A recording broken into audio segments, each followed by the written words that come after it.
इसने फिर return ID का एरर दिया। हम इसको फिर सेव कर लेते हैं डीडी के नाम से। डजंट मैटर आप नाम जो भी यूज़ कर रहे हैं। सो मैं सेव एज़ पे जाके इसको किसी और लोकेशन पे डी ड्राइव में, या मैं करता हूँ इसको सी ड्राइव में मैं एसएस से सेव करता हूँ। रिटर्न आईडी की वजह कुछ और आ रही है। अब वो वजह क्या आ रही है जी, पहले उसको ज़रा टेस्ट कर लेते हैं। मैं फ़िलहाल अभी स्विच केस को यहाँ पे मैं कमेंट करता हूँ।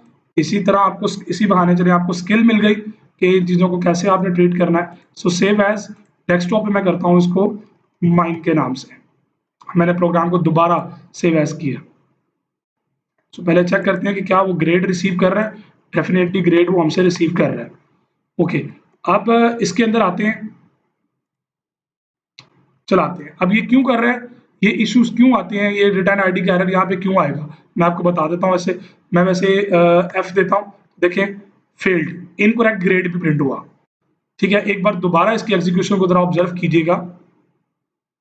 अभी जो बात मैं नोट्स में कर रहा था कि अगर आपने ए ग्रेड दिया तो excellent, very good, very good, good, good, poor, poor, failed, failed, incorrect, incorrect, तो ये सारे प्रेजेंट हुए। सो इसका तरीकाकार क्या होता है कि ये सारे वो प्रिंट करेगा एक के बाद दूसरे को। So we don't want this to happen, हमें इससे रोकना है। We want that when a case match, then after execution statement the control should jump out of the switch statement leaving the other cases। ये by default उसको करता नहीं है, ये बाय डिफॉल्ट करता नहीं है, हमें उसको आउट करवाना पड़ेगा। वो आउट करवाने के लिए हम क्या करते हैं, for this purpose we use a keyword break. हम ब्रेक स्टेटमेंट को यूज करेंगे। वो ब्रेक स्टेटमेंट कहां यूज करनी है, यहां पे ब्रेक, और जहां पे आपकी एग्जीक्यूशन स्टॉप हो रही है या खत्म हो रही है वहां पे आप उसको ब्रेक करेंगे। उससे ये होगा कि वो वहां से निकल कर डायरेक्ट बाहर आ जाएगा। अब ये हर जगह में ब्रेक यूज कर लिया आपने, अब आप इसको चलाएंगे। अब देखिए ग्रेड में देता हूं के, उसने कहा जी इनकरेक्ट ग्रेड, ओके, क्योंकि मैच नहीं किया। सो अब इसको ए चलाते हैं, ए ग्रेड के साथ चलाते हैं इसको। सो ग्रेड कैपिटल ए, तो उसने कहा एक्सीलेंट, एक ही बार प्रिंट हुआ, बाकी प्रोग्राम आपकी एग्जीक्यूशन स्टॉप हो गई। अभी थोड़ी देर में आपको गाइड करूंगा कि इसको बार बार लूप में कैसे चलाते हैं। सो उसकी तरफ अभी हम आते हैं। सो हम क्या करेंगे, इस काम के लिए फिर ब्रेक स्टेटमेंट यूज करेंगे, जो क्या करेगा, आपकी उस स्टेटमेंट के ट्रू होने के बाद उसको वहीं पे ब्रेक करके उस स्ट्रक्चर से बाहर निकालेगा। The break statement interrupts the flow of control. अब ब्रेक स्टेटमेंट का जो मेजर कंसर्न है वो क्या है, ये आपकी फ्लो ऑफ कंट्रोल को इंटरप्ट करके वहां पे स्टॉप करता है। We have seen in switch statement that when a true case is found, the flow of control goes through every statement downward। वो उससे नीचे वाली स्टेटमेंट को टेस्ट करना शुरू कर देगा। We want that only the statement of true case should be executed and the remaining should be skipped होनी चाहिए। For this purpose we use the break statement। इस काम के लिए फिर हमें ब्रेक स्टेटमेंट को यूज करना पड़ेगा। We write the break statement after the statement of the cases। जैसे कि मैंने अभी कोड में आपको दिखाया कि जहां पे आपकी वर्किंग खत्म हो रही है उसके बाद अगला केस स्टार्ट होता है, तो वहां पे आप उसको ब्रेक कर देंगे। Thus, when a true case is found and its statement are executed, then the break statement interrupts the flow of statement, flow of control, and control jumps out to the switch statement। वो jump out करके उससे बाहर आ जाएगा। If we want to do the same task for two cases like in previous example of A and A, then we don't put break statement after the first case। जैसे कि आप यहाँ पे अगर ये ब्रेक नहीं लगाते तो उससे क्या होगा, कैपिटल ए करें या स्मॉल ए करें, दोनों सूरतों में वो एक ही प्रिंट करेगा। जरा टेस्ट करते हैं। ये देखिए मैंने ए दिया, एक्सलेंट आया। कैपिटल ए दूंगा तो उसके लिए भी वो एक्सलेंट ही शो करेगा, लेकिन ये 2 टाइम्स होगा। ठीक है ना, क्योंकि वहां पे ब्रेक नहीं करवाया हमने।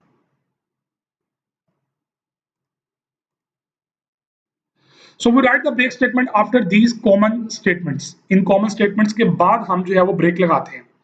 We should use the break statement necessarily after the statement of each case। आप ये समझ लें कि ये सिंटैक्स का पार्ट है।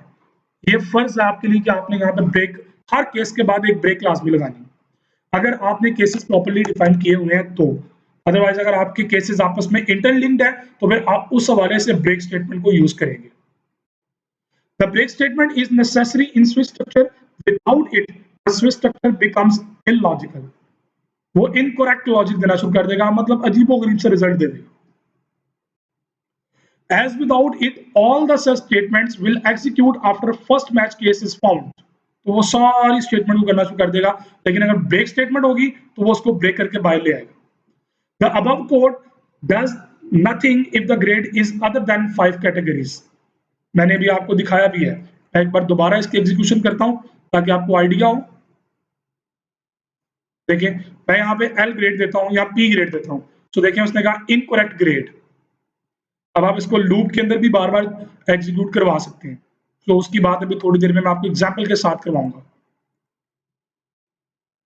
To handle all the possibilities of grade input, we write a default statement after the last case. जैसा कि मैंने डिफॉल्ट यूज किया. अब डिफॉल्ट यूज नहीं करेंगे, कुछ भी स्क्रीन पर नजर नहीं आएगा, क्योंकि कोई भी केस मैच नहीं किया तो वो स्विच से बाहर निकल आएगा. अब ये आपकी लॉजिक के ऊपर है. मैं बार बार वो बात रिपीट करता हूं कि यार कुछ चीजें आपकी अपनी लॉजिक के ऊपर डिपेंडेंट होती हैं. कॉमन सेंस को यूज करते हुए आप उन चीजों को डेवलप करते हैं. The statement in this default case is executed if no case match the grade. अगर ग्रेड मैच नहीं करता तो डिफॉल्ट एग्जीक्यूट होगा. So it's a good programming skill कि आप डिफॉल्ट केस लाजमी आप एड अप करें. So in our program we can write the default statement after the last case as under default cout please enter grade from A to D or F. तो मैंने जो statement लिखी incorrect grade, उसकी जगह पे आप ये लगा सकते हैं. The break statement is also used in decision structure other than switch structure. ये decision structure में भी यूज होती है. जहां पे मैंने आपको बताया था कि वो if मल्टीपल लग रहे हैं तो ये decision structure में भी यूज होती है. We have seen that in while, do while and for loop, we have to violate some condition explicitly to terminate the loop before its complete repetitions. बाज़-औक़ात ऐसा होता है, जरूरत पड़ जाती है. मिसाल के तौर पर जी आपने कहा कि जी तुम्हारी ट्राइज है, 5 ट्राइज है.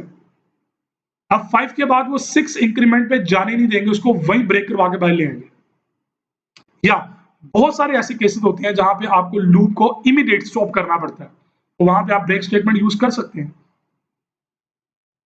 As in our program of guessing a character, we make a variable try num greater than 5 to violate the while condition and exit the loop if the correct character is guessed before 5 tries. तो जब correct हो गया तो हमने वहां पे GoTo को use किया था. आपको याद होगा आज के सेशन में हम GoTo को भी डिटेल स्टडी करेंगे. सो GoTo की बजाय ब्रेक यूज कर सकते थे आप वहां पे. So in this loop we can use the break statement to exit a loop. अब वहां पे आप ब्रेक यूज कर सकते हैं. अब ये बातें उसको क्लियर हो रही होंगी जिन्होंने लास्ट सेशन सारे अटेंड किए हुए. जिन्होंने सेशन प्रॉपर्ली अटेंड नहीं किए हुए शायद उनको कंफ्यूजन हो रही होगी, यार ये कौन सी एग्जांपल की बात हो रही है. When a break statement is encountered in a loop, the loop terminates immediately. आप ये समझ लें कि आपके प्रोग्राम को इमीडिएटली स्टॉप करने के लिए ब्रेक स्टेटमेंट यूज होती है.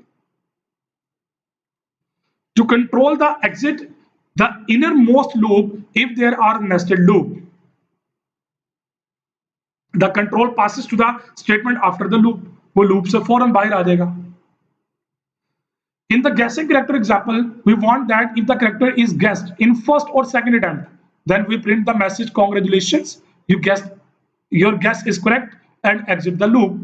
हमने वहां पे GoTo को यूज किया था, या हमने एक स्कीम और भी यूज की थी कि हमने जो लूप का वेरिएबल था उसको 5 सेट कर दिया, वहीं से फौरन बाहर आ गया. तो अब आप रियलाइज करें क्या वो लॉजिक ठीक थी जो हमने वहां पे यूज की थी. डेफिनेटली सॉल्यूशन हमने दे दिया था, क्या वो कंफर्टेबल था या नहीं, इसका डिसीजन आपकी लॉजिक ने करना है.